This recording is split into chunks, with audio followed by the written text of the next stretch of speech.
بسم الله الرحمن الرحيم. الحمد لله رب العالمين، وصلى الله على حبيبنا محمد وعلى آله وأصحابه أجمعين. بسرعة أيها الأحبة، انتشر فيديو عن دوران الحيوانات لترسم مسارا دائريا، واستمر هذا الأمر أحيانا عدة أيام. نريد أن نتساءل: هل هي ظاهرة طبيعية أم علامة خطيرة لحدوث شيء مثلا؟ من الناس من ربط هذه الظاهرة باقتراب الساعة، ونحن موقنون أيها الأحبة أن الساعة أصبحت قريبة، لأن معظم العلامات الصغرى ظهرت التي أنبأ عنها النبي عليه الصلاة والسلام، وبقي العلامات الكبرى، والساعة تأتي بغتة كما يؤكد القرآن العظيم. لذلك أيها الأحبة، أرجو ألا نطمئن في هذه الدنيا، وألا نجعل أملنا طويلا. الساعة لا تأتي إلا بغتة كما أكد القرآن العظيم. الحقيقة أيها الأحبة،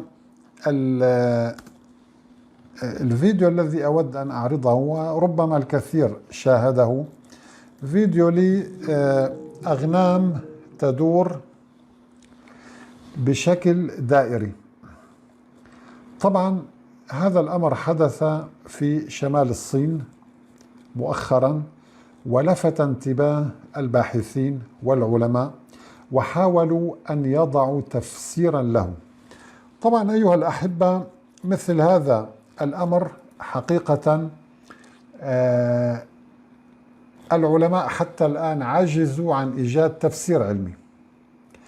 السبب أنها ظاهرة غريبة، فأفضل تفسير وجده العلماء أن هذه الخراف حسب مبدأ القطيع. هناك أحد الأغنام بدأ يدور بشكل دائر وتبعه الآخرون، يعني هذا تفسير ليس تفسيرا، إنما مجرد رأي.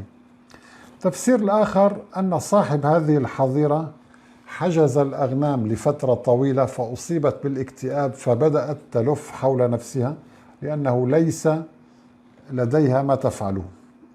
تفسير ثالث يقول هذه الأمراض تصاب أحيانا بمرض يجعلها تدور، ولكن مثل هذه الأمراض لا تعيش طويلا.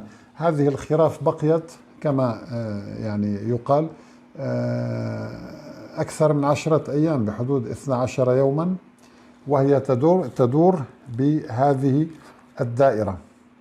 الحقيقة أيها الأحبة، أنا لدي رؤية أنه لا يوجد شيء عبث في هذا الكون.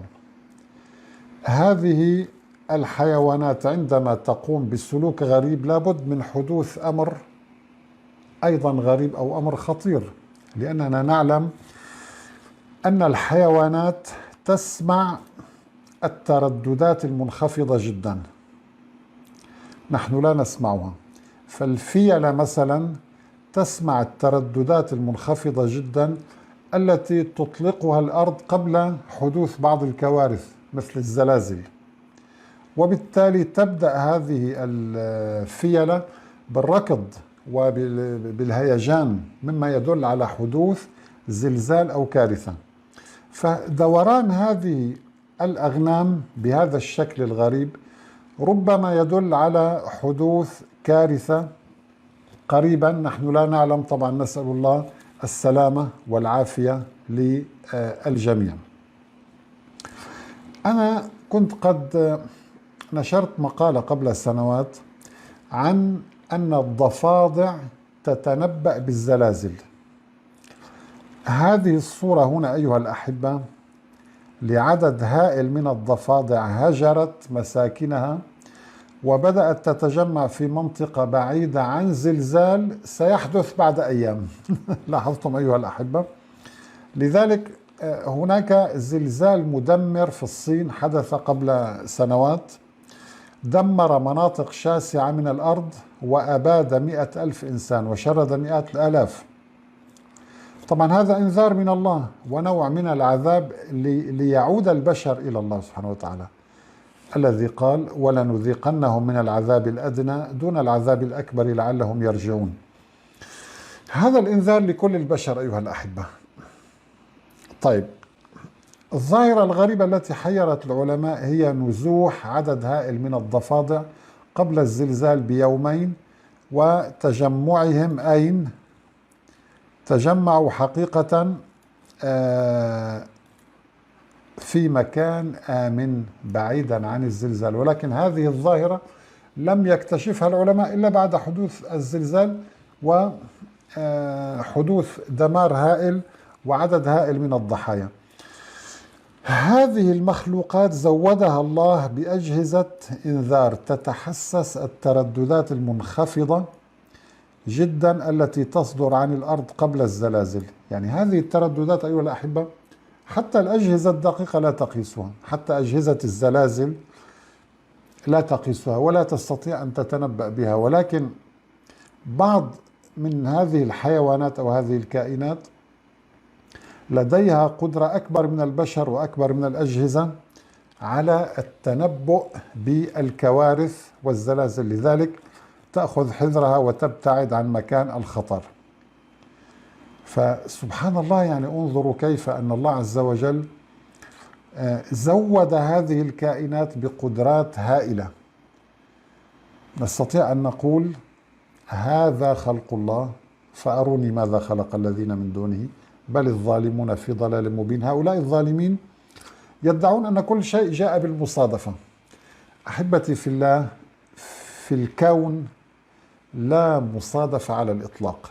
حتى الورقة التي تقع، الورقة التي تسقط من الشجرة هي بتقدير من الله وهي بنظام محسوب، وكل شيء عنده بمقدار. عالم الغيب والشهادة الكبير المتعال.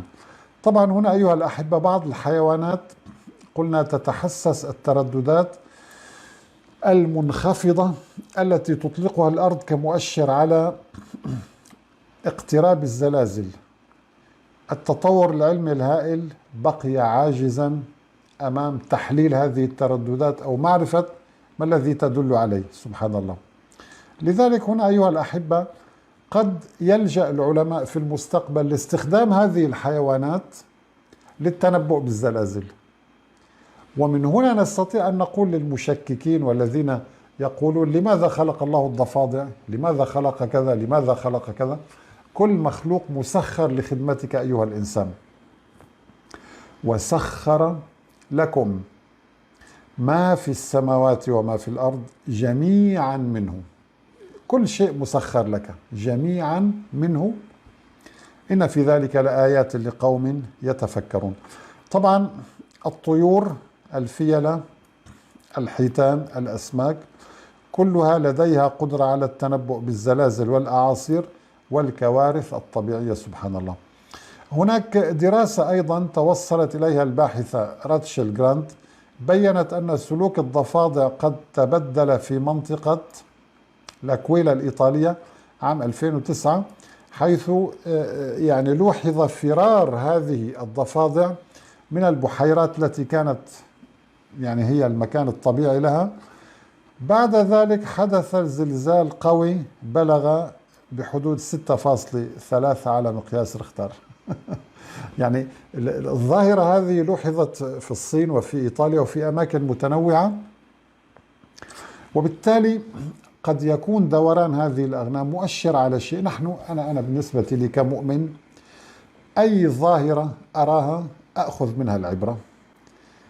أي شيء يلفت انتباهي في هذا الكون يجعلني أقول لا، يعني سبحان الله، ويجعلني دائما أسرع للاستعداد للقاء الله سبحانه وتعالى، لأن يوم القيامة قريب أيها الأحبة، والله يأمرنا. قال تعالى: ادعوا ربكم تضرعا وخفية إنه لا يحب المعتدين ولا تفسدوا في الأرض بعد إصلاحها وادعوه خوفا وطمعا إن رحمة الله قريب من المحسنين. لذلك أي ظاهرة أخي الحبيب تراها من حولك سارع للدعاء، سارع للتوبة. النبي عليه الصلاة والسلام عندما شاهد الكسوف سارع للصلاة مع أنها ظاهرة عادية، وسارع للاستغفار، وسارع للإكثار من السجود والدعاء والالتجاء إلى الله سبحانه وتعالى. هذا هو حال المؤمن إنهم كانوا يدعوننا رغبا ورهبا وكانوا لنا خاشعين. نسأل الله سبحانه وتعالى أن يعلمنا ما ينفعنا. والسلام عليكم ورحمة الله تعالى وبركاته.